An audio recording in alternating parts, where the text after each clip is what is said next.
Hi, I'm Wayne, and this is Regina, and we're Mileage Varies. Join us as we transition into full-time RV life and follow our motto of start small and start now. Hey guys, it's Regina And Wayne. with Mileage Varies. And we're so excited because guess where we're on our way to right now?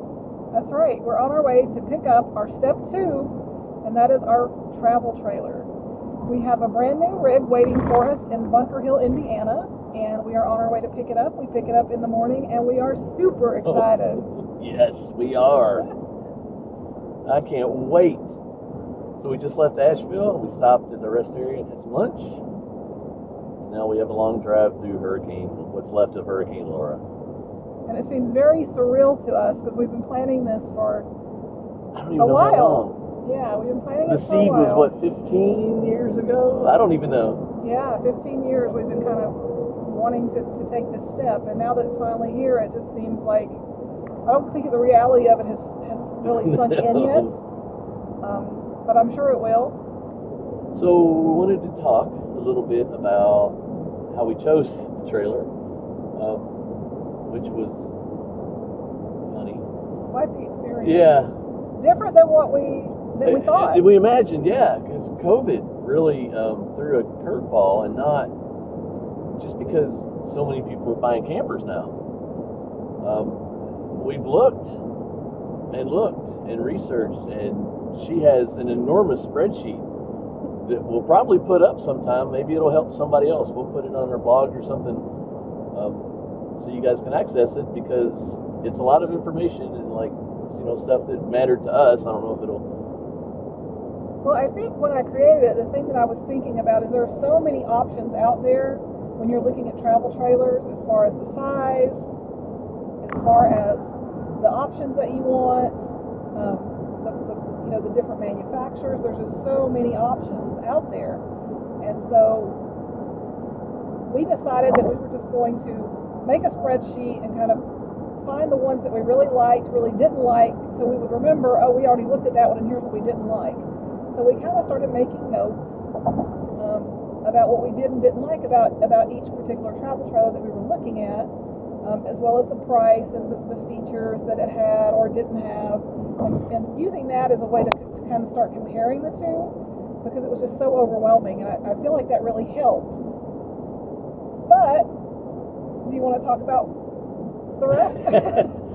So we had narrowed down to a few, and then we had decided on that, this is like the third time. This was the one we're going to get. Yes.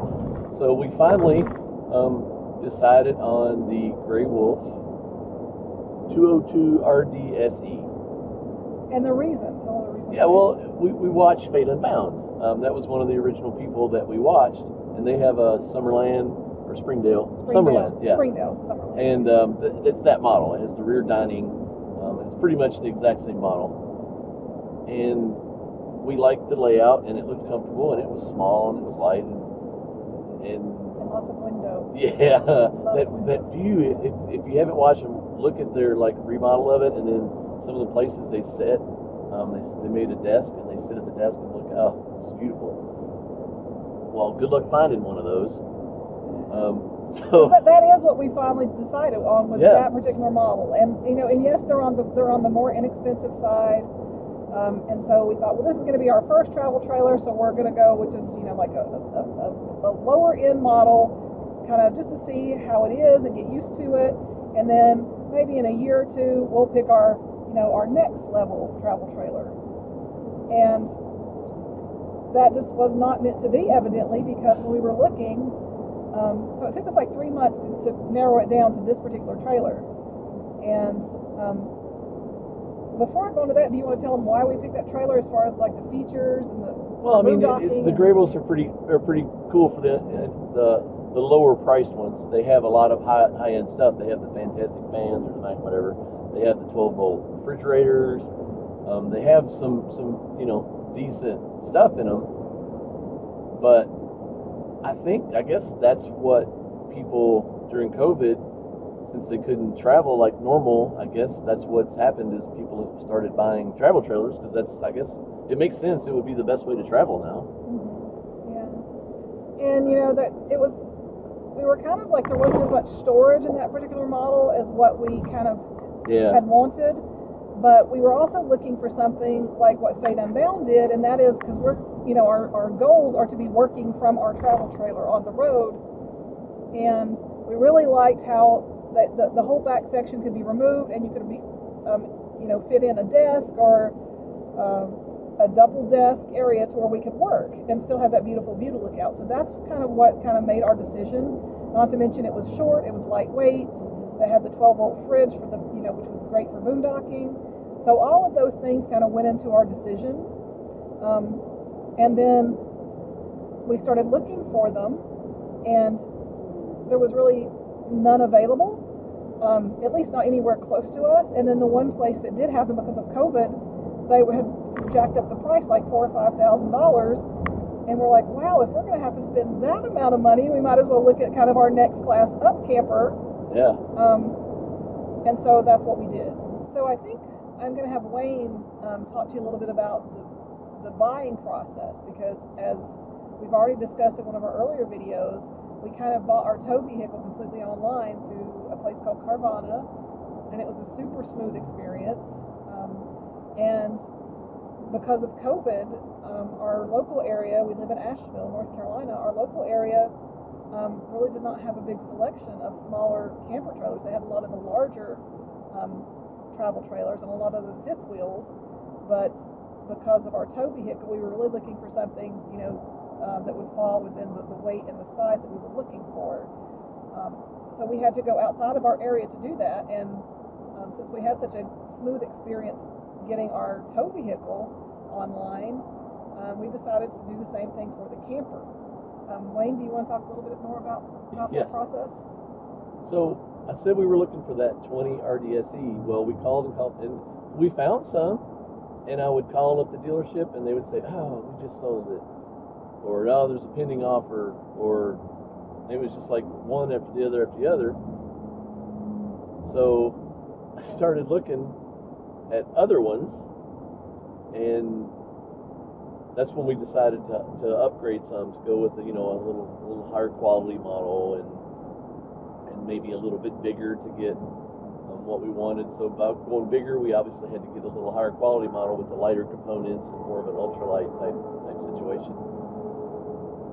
Yeah, because remember, our tow rating on our vehicle is 7,500 pounds. Yeah.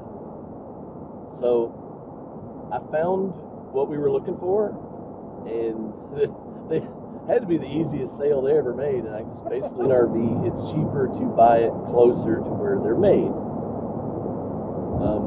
And a lot of the dealerships in Indiana are very close to where the travel trailers are made.